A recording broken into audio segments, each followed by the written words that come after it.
नमस्कार बंधुरा राखिस फूड हाबेर आरो एक भिडियोते आपनादेर सबाइके वेलकाम। आज आमी आपनादेर साथे शेयर करछि एकटा भीषण हेल्दी गुजराटी रेसिपि लकी मुठिया। मुठिया मेनलि बेसन और जे कोनो शाक बा सब्जी दिएई तैरी करा जेते पारे। शीतकाले आमी आपनादेर संगे ट्रेडिशनल मेथी मुठिया रेसिपि शेयर करेछि जा आपनादेर भीषणই भालो लेगेছে, ताई आशा करछि आजकेर भिडियोटाও आपनादेर भालो लागबे। तो चलुन আর देरी ना करे देखे नेওয়া যাক आजकेर भिडियो। एर जोन्नो देखुन एक बाटीते 1/4 कप बाजरार आटा निয়েছি, हाफ कप परिमाण बेसन और हाफ कप परिमाणই सुजी ऐड करे दिচ্ছি। আপনারা চাইলে बाजरार आटार परिबर्ते रेगुलार जे आटा रुटी खाই সেই আটাও ব্যবহার করতে পারেন। এবারে নিয়েছি 1 কাপ পরিমাণ গ্রেটেড লাউ বা লকি, 1 চামচ মতো গোটা জিরে, 1/4 চামচ মতো হিং, 1/4 চামচ মতো হলুদ গুঁড়ো আর 1 ইঞ্চি পরিমাণ আদা গ্রেট করে, 4-5টা রসুন কুচি করে আর 3-4টে কাঁচা লঙ্কা কুচি করে ऐड করে দিয়েছি। বেশ কিছুটা ধনেপাতা কুচি আর অর্ধেক লেবুর রস আমি ऐड করে দিয়েছি। 1 চামচ পরিমাণ নুন আর 1 টেবিল চামচ পরিমাণই রিফাইন্ড সয়াবিন অয়েল ऐड করে দিয়েছি। এবার সবটা খুব ভালো করে মেখে নেব। দেখুন মুঠিয়াগুলো স্টিম করার জন্য এরকম একটা ফুটো থালা নিয়ে নিয়েছি। থালার মধ্যে রিফাইন্ড সয়াবিন অয়েল দিয়ে ব্রাশ করে নিয়েছি। ব্রাশ করে রেখে নিলে এটা খুব তাড়াতাড়ি উঠে চলে আসে, স্টিম হওয়ার পর কোনো রকম আটকে যায় না। এবারে আমরা এটা খুব ভালো করে মেখে নিচ্ছি। আমরা জলের ব্যবহার করব না এখানে, কারণ লাউতে প্রচুর পরিমাণে জল থাকে আর নুন দেওয়ার ফলে লাউ থেকে আরও জল রিলিজ করবে। এই জলেই আমরা ডোটা মেখে নিয়েছি। আপনার যদি প্রয়োজন হয় তাহলে সামান্য 1-2 চামচ মতো অ্যাড করতে পারেন।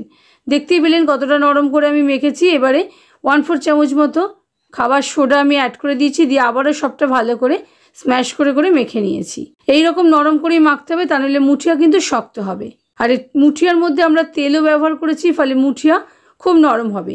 একটা কড়া গ্যাস বার্নের উপর বসিয়ে নিয়ে তাতে আধ কড়া মতো জল দিয়ে লেবুর খোসাটাও আমি অ্যাড করে দিয়েছি, যাতে সেদ্ধ হওয়ার পর কড়াটা আমাদের কালো না হয়ে যায়। আর এই পর্যায়ে গ্যাসের ফ্লেমটা মিডিয়ামে রেখেছি। হাতটা ভালো করে ধুয়ে নিয়ে হাতে একটু ভালো করে তেলও মেখে নিয়েছি, যাতে ব্যাটারটা আমাদের হাতের মধ্যে আটকে না যায়। এবার দেখুন মিশ্রণ থেকে কিছুটা পরিমাণ নিয়ে এরকম ভাবে মোটা মোটা করে শেপ করে নিয়েছি। আপনারা সরু করেও করতে পারেন। দেখুন আমি এরকম মোটা মোটা করে 5খানা বানিয়ে নিয়েছি মুঠিয়া।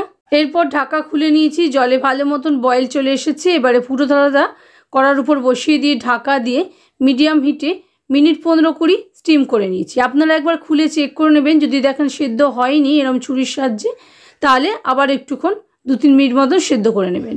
আমি 20 মিনিট মতন সেদ্ধ করে নিয়েছি। এবার এটা ঠান্ডা হওয়ার পর আমি তুলে নিচ্ছি। দেখুন কত জালি তৈরি হয়েছে ভিতরে। মুঠিয়াগুলো আমাদের খুব ভালো তৈরি হয়েছে, নরমও হয়েছে। এবারে একটা থালা নিয়ে নিয়েছি। থালার মধ্যে একটা করে মুঠিয়া নিয়ে এরকম ছুরির সাহায্যে পিস পিস করে কেটে নিচ্ছি। এগুলো কতটা নরম হয়েছে আর ভেতরে কতটা জালি তৈরি হয়েছে আমি আপনাদের দেখাবো কেটে নেওয়ার পর। এগুলো আপনারা এমনিও খেতে পারেন, খেতে কিন্তু অসম্ভব টেস্টফুল হয়। কিন্তু আমি এর টেস্ট বাড়ানোর জন্য একটা তড়কা দিয়ে নেব। তার জন্য গ্যাস প্যানের উপর তাওয়া বসিয়ে নিয়েছি। তারপর দেখুন 1 টেবিল চামচ পরিমাণ রিফাইন্ড সয়াবিন অয়েল অ্যাড করে দিয়ে পুরো তাওয়াটা মাখিয়ে নিয়েছি। এরপর তেল গরম হওয়ার পর 1 চামচ গোটা জিরে, 1 চামচ পরিমাণ কালো সর্ষে, কিছুটা কারি পাতা অ্যাড করে দিয়েছি আর সিম আছে, সবটা নাড়াচাড়া করে ভাজা ভাজা করে নিয়েছি। 1 চামচ মতো সাদা তিল অ্যাড করে দিয়েছি, দিয়ে সেটাও ক্র্যাকেল হওয়া পর্যন্ত নাড়াচাড়া করে নিয়েছি। এবারে আমাদের তৈরি করা মুঠিয়াগুলো অ্যাড করে দিয়েছি।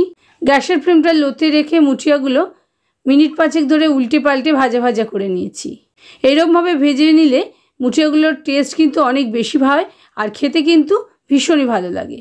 দেখুন আমি সমানেই একটু সময় ধরে ভাজা ভাজা করে নিয়েছি। মিনিট 5 সময় লেগেছে, এর চেয়ে বেশি লাগবে না। এবারে মুঠিয়াগুলো আমি তুলে নিচ্ছি। আশা করি বন্ধুরা আমার আজকের রেসিপি আপনাদের ভালো লেগেছে।